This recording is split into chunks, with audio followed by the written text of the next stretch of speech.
This man made it to the NBA, even though his life could have gone in a completely different direction. How does someone go from growing up surrounded by gangs and violence to signing $100 million contracts and becoming an NBA superstar? This is the story of DeMar DeRozan. His journey was filled with more pain and tragedy than most people could ever imagine, and it all started in the tough streets of Compton, California. DeMar grew up on the east side, where even walking down the street could be dangerous because of the constant battles between the Bloods and the Crips. Life there wasn't easy, and it would eventually shape some of the hardest chapters of his story. But at the same time, Compton also gave him something priceless: his love for basketball. And for that, he credits the most important person in his life, his dad. "My dad was always into sports," DeMar said. "He had me playing everything, and every weekend, he'd take me to the park. I gotta give credit to Pops for sure." Even though DeMar was chasing basketball and preparing to be a young star, was always close. At just 5 or 6 years old, he lost his uncle, then his best friend, both to murder. Imagine being that young, barely able to process the world, and already having to face the harshest truth possible, that life could be taken at any moment. He grew up going to funerals instead of birthday parties, and that shaped him in ways most kids could never understand. From an early age, he learned the streets had rules you couldn't ignore. You had to know which blocks to avoid, which corners were dangerous, who to watch, and how to move if you wanted to make it home alive. It wasn't just about playing ball, it was about survival every single day. But just knowing how to move in the streets wasn't enough. Every corner of DeMar's neighborhood was crawling with gang members, and at a young age he felt like the only way to even survive was to affiliate with the Compton Crips. For a moment, he thought he had finally found a place where he belonged, but trying to balance that world with basketball pushed him into dangerous situations that nearly cost him his life. DeMar's high school journey didn't start the way people thought it would.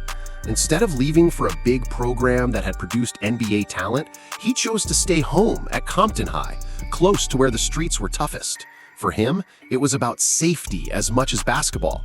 Being around the Crips gave him protection, but once he stepped on the court, he created his own shield with pure talent. He became known as the kid who dunked on everyone, the one who bullied defenders, earning the nickname Debo, after the movie character from Friday.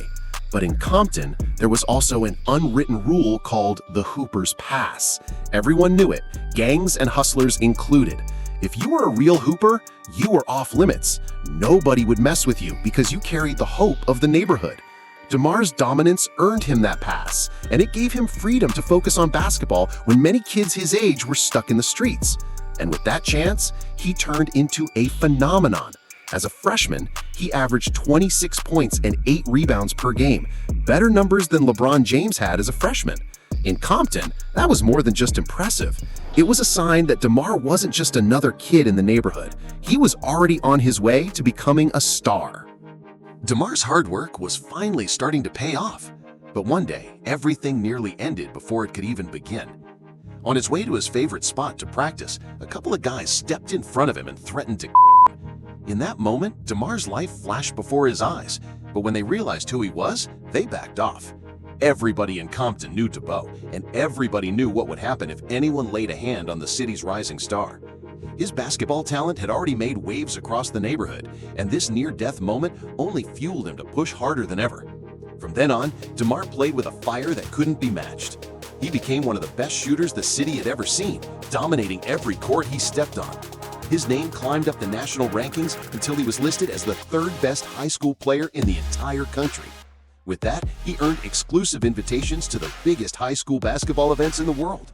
Every game he played was a statement, not only proving he was that guy, but also representing where he came from. DeMar later admitted that he wore blue to school every day, proudly throwing up signs during games, balancing the life of a Crip while showing the world his destiny was so much bigger than the streets. DeMar once felt untouchable, but everything changed in an instant when his father suddenly collapsed and was rushed to the hospital. The doctors found he had suffered a stroke, and for a moment, everyone feared the worst. Lying in that hospital bed, his dad looked at him and whispered words that burned into DeMar's soul. "I can't until I see you make the NBA." From that day forward, DeMar felt he had no choice but to turn basketball into his life's mission. The problem was, time wasn't on his side. NBA rules meant he had to be at least 19 and play 1 year in college before even entering the draft, which meant he couldn't jump straight into the league like others before him. On top of that, leaving Compton was terrifying. For him, those dangerous streets had been his shield, the only place he understood. So instead of chasing bigger schools and safer cities that offered more recognition, DeMar chose to stay home and play at USC. Reporters asked why, and his answer was raw. "I was terrified to leave home." He admitted that even after joining USC, for the first 3 months he was still living in Compton, unable to let go. The irony is, most people are terrified to go to Compton, but for DeMar, leaving it was scarier than staying. That fear shaped his next chapter as he tried to balance his loyalty to home with his desperate push to turn his father's words into reality. DeMar's 1 year at USC was all about proving he belonged. Every practice, every game, he locked in on basketball like his whole future depended on it. The way he attacked the rim, grabbed rebounds, and moved with confidence caught everyone's attention. Teammates trusted him, coaches relied on him, and soon NBA scouts began circling, whispering that his game had shades of Vince Carter.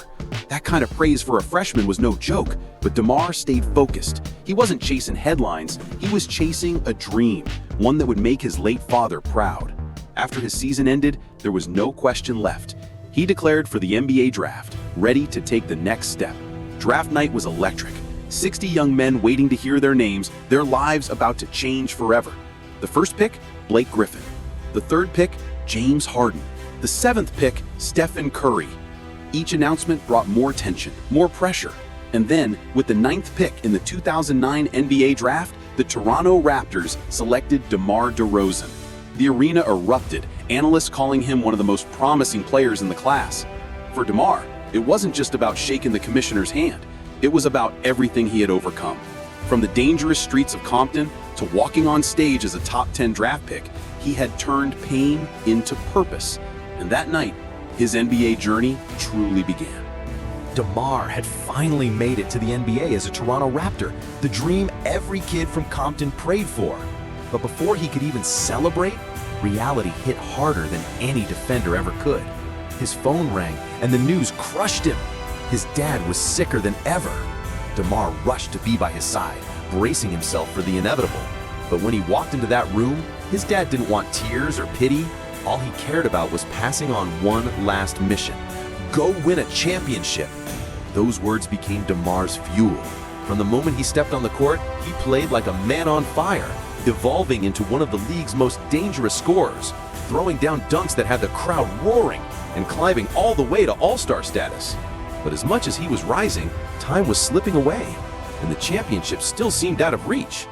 Then came the twist that no one saw coming. After years of loyalty, sacrifice, and carrying Toronto, the Raptors suddenly traded him away. Just like that, DeMar DeRozan was a San Antonio Spur. The move shook the entire league. It wasn't just a trade, it felt like betrayal. And while fans debated, no one knew what DeMar was really going through. Behind the highlight reels, he was flying back and forth in secret, visiting his dad in hospitals, sitting alone on flights, then suiting up hours later to give everything on the court. He once said, "There were times I flew the same day as a game, went straight from the hospital to the arena, and nobody ever knew." He was battling the heaviest fight of his life in silence, carrying his dad's wish on his shoulders and still trying to keep his NBA stars shining bright. DeMar had to watch Kawhi Leonard, the player he was traded for, win Toronto's first ever championship in the very spot he once called home. The pain of seeing that was already heavy, but then life hit harder. Out of nowhere, DeMar posted an emotional message on Instagram announcing that his father had passed away. His words were heartbreaking. "Words won't serve justice to what you meant to me. You never missed a game, a practice, or a chance to show me what a great father was. You pushed me my whole life to withstand the roughest times. All I cared about was making you proud." Maybe his father really was watching over him, because not long after, DeMar was traded to one of the most iconic franchises in basketball, the Chicago Bulls. And from the moment he put on that jersey, he looked like a man on a mission. He started playing the best basketball of his career, climbing past milestones that only true legends reach. He became just the 50th player in NBA history to score over 20,000 points, all while reminding the league that his mid-range game is pure art. Fans and analysts finally gave him the respect he deserved, calling him fearless, tough, and one of the best pure scorers alive. But for DeMar, it has always been about one thing: honoring his father's wish to one day become a champion. Every shot, every win, every battle on the court is part of that promise. So what do you think? Can DeMar finish his journey with the ring his dad dreamed of? Let me know in the comments. And if you enjoyed this story, make sure to watch the next video right here.